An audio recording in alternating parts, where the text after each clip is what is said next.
What happens when one of the world's most famous chefs completely loses his cool on live television?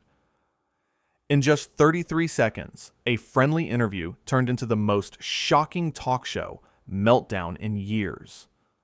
Gordon Ramsay, known for yelling at contestants and throwing plates, crossed a line that nobody saw coming, and it all happened right in front of a horrified studio audience.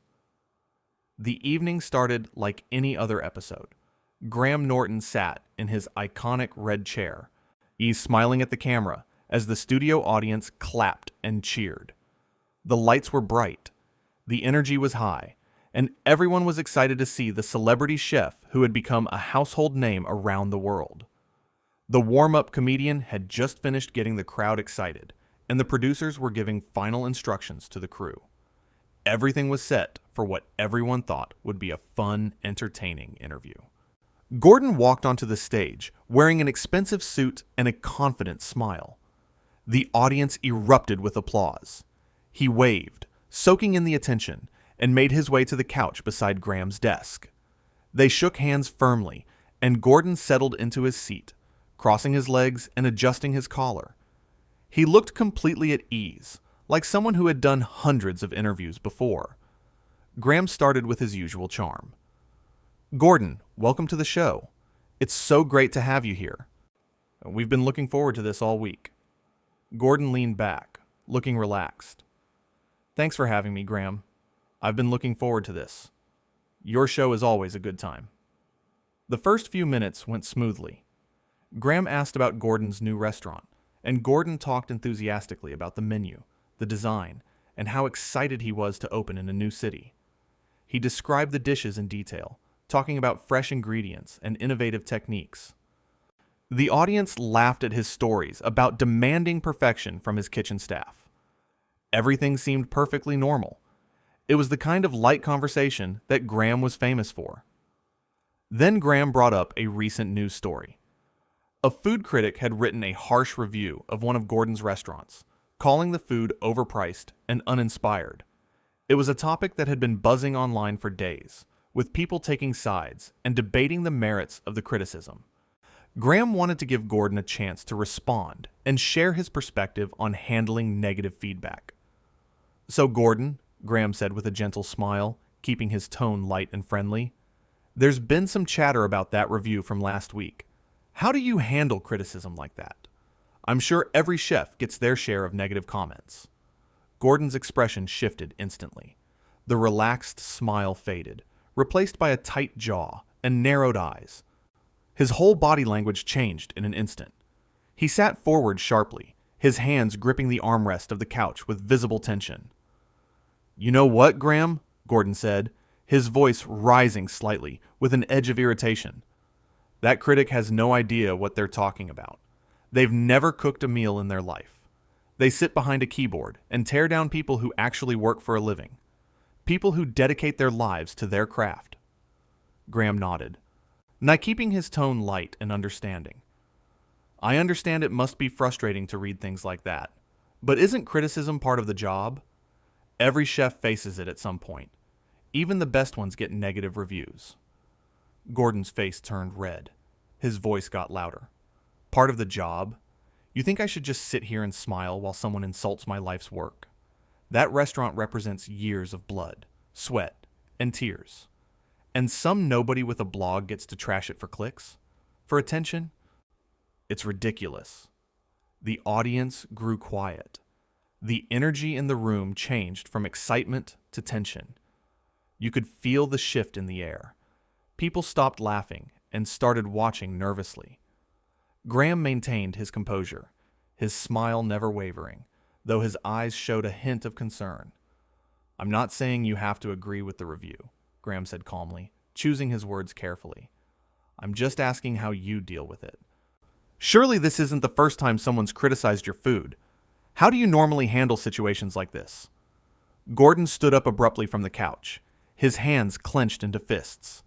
His voice was sharp and accusing. "You know what your problem is, Graham?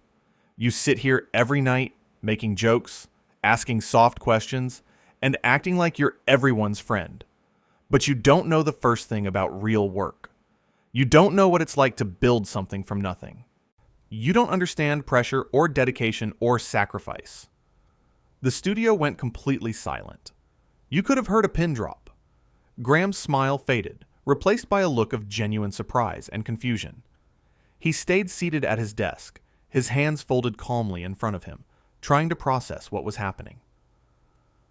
"Gordon," Graham said softly, his voice steady but concerned. "I think you're taking this the wrong way. I was just asking a question. A simple question about how you handle criticism. I wasn't attacking you. Taking it the wrong way?" Gordon's voice was loud now, echoing through the studio. Several audience members visibly flinched. "You invited me here to embarrass me. You wanted to bring up that review to get a reaction. To make me look bad. Well, congratulations. You got one. Happy now?" Graham stood up slowly, his face serious, but his voice still calm and measured.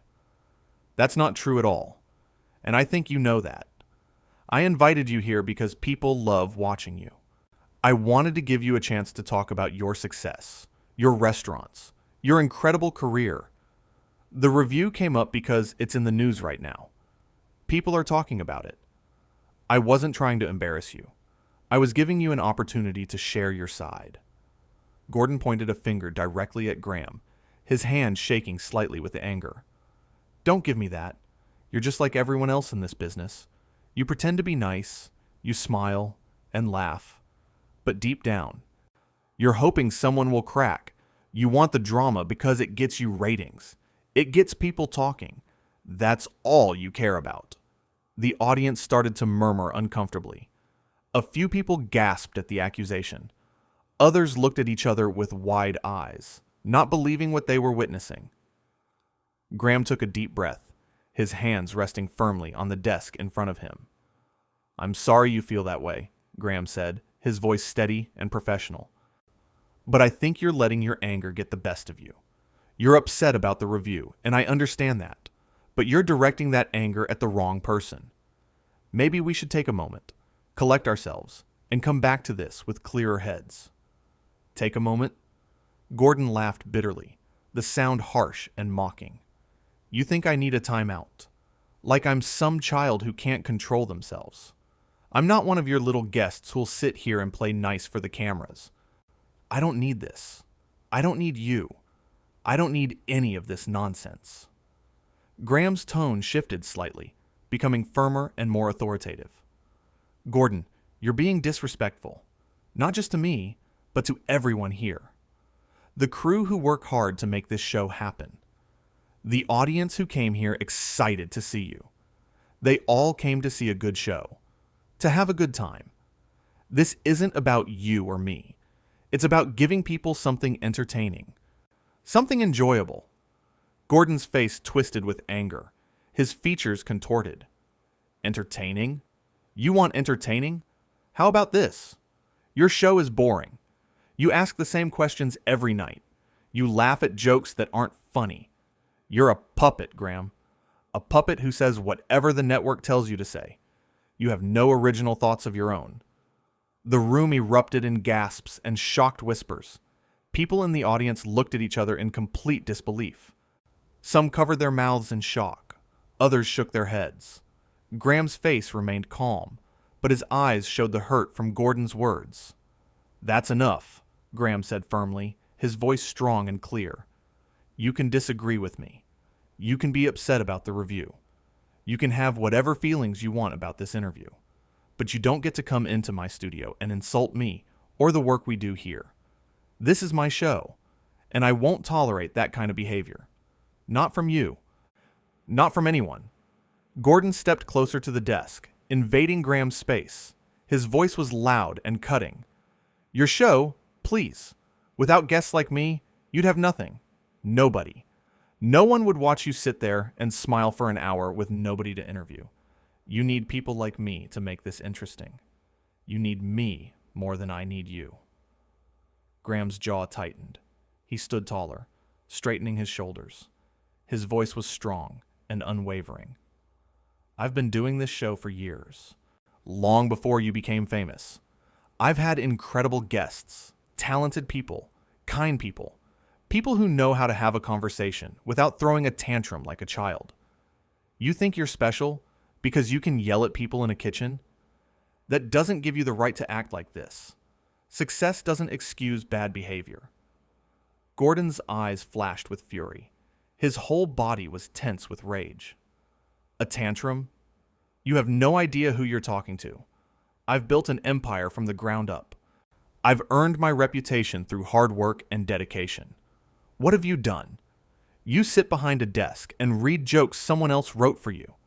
You're nothing without your writers. Graham took a step forward, meeting Gordon's energy with calm determination. His voice was sharp but controlled. I respect your success, Gordon. I respect what you've built. I admire your talent and your restaurants.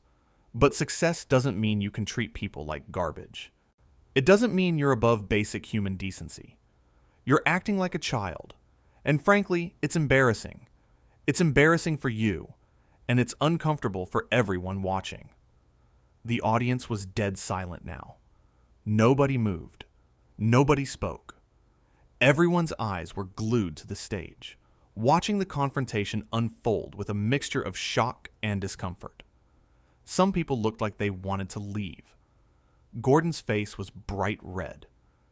His fists clenched so tightly at his sides that his knuckles were white. Embarrassing? Gordon shouted, his voice reaching a new level of volume. You want to talk about embarrassing? This whole show is embarrassing. You're embarrassing. You're nothing, Graham. Just a guy with a microphone and a fake smile. You wouldn't last 5 minutes in a real kitchen. You wouldn't last 5 minutes doing real work. Graham's face hardened. His voice was ice cold, cutting through the tension like a knife. That's it. I've tried to be patient. I've tried to give you the benefit of the doubt. I've tried to de-escalate this situation. But you've crossed the line. You've insulted me, my crew, this show, and everyone here. I'm going to have to ask you to leave. Right now. Gordon stared at him, his mouth hanging open in complete shock. For a moment, he seemed genuinely speechless. What? What did you just say? You heard me, Graham said, his voice unwavering and final.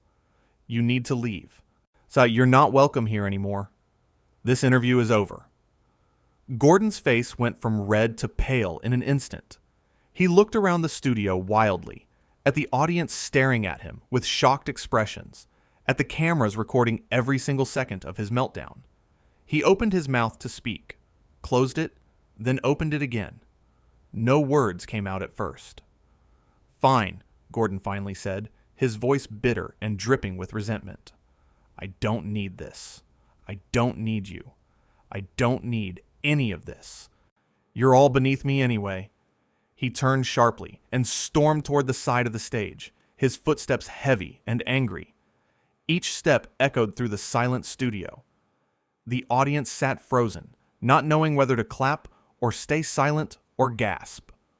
Graham stood at his desk, watching Gordon leave with his arms crossed, his face a mixture of disappointment, sadness, and resolve.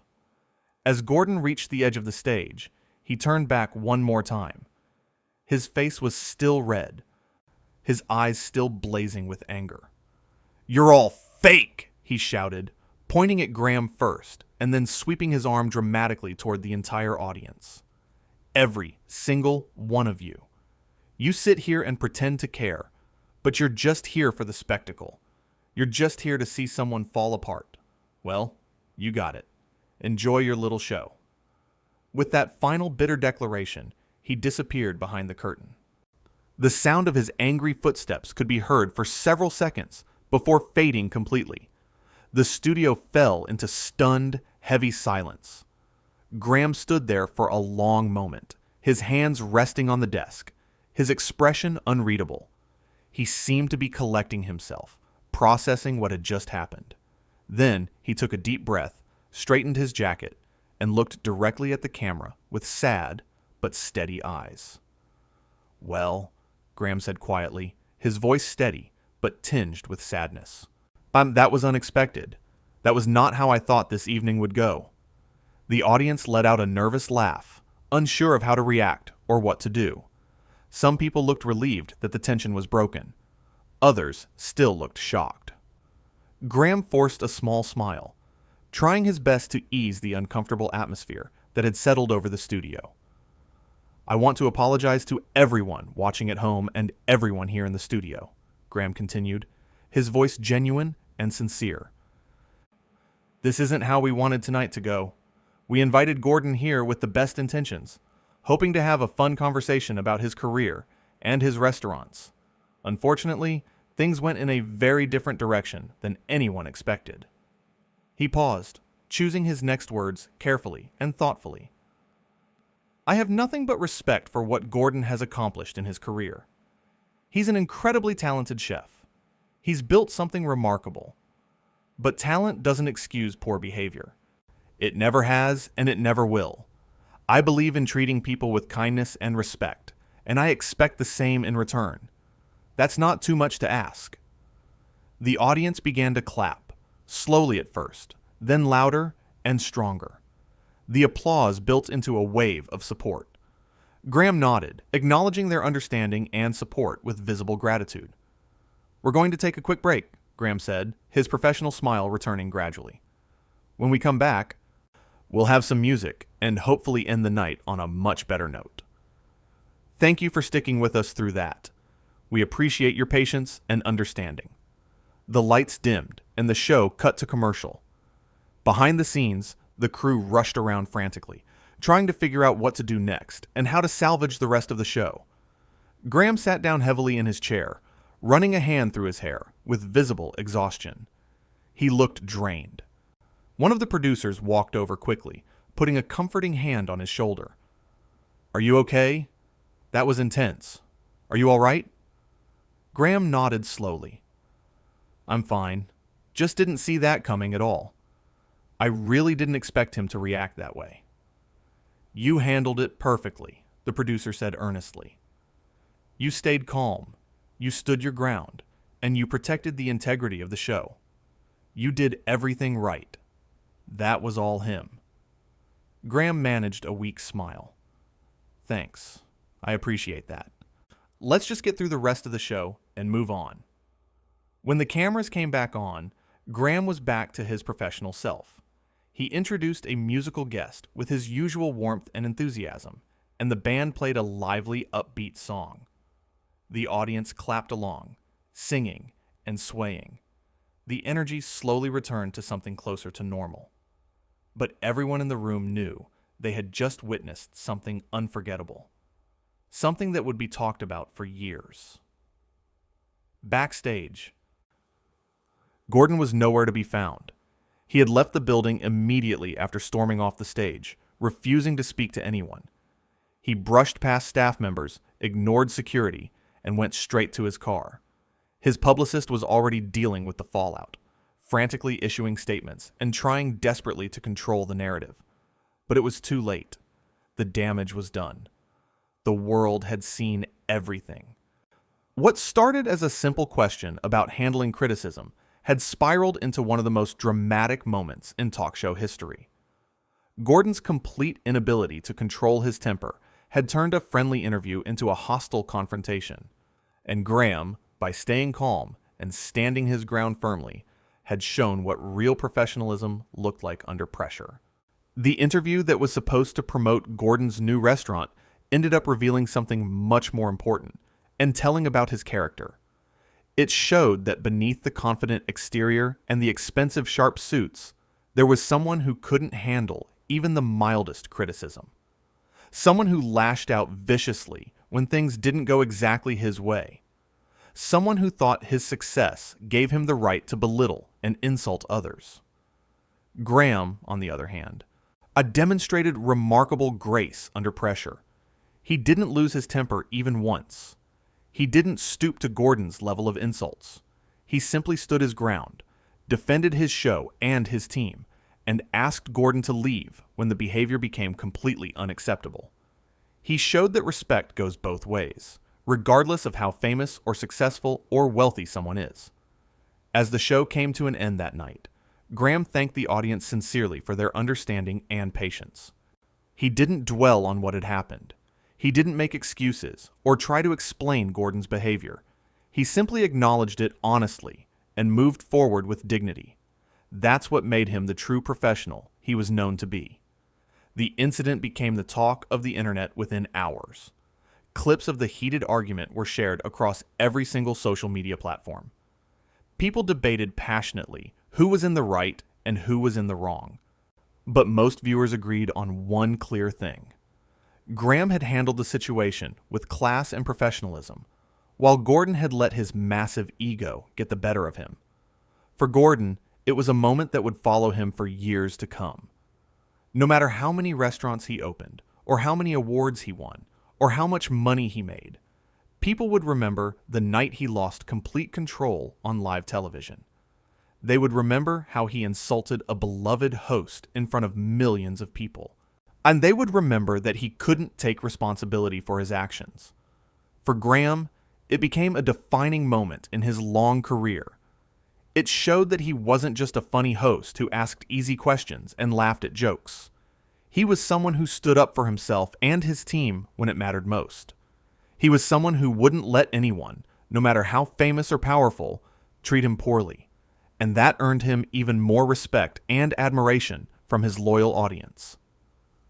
In just 33 seconds, everything changed. A friendly interview became a heated argument. A celebrated chef became an entitled antagonist, and a talk show host became a hero to millions watching at home.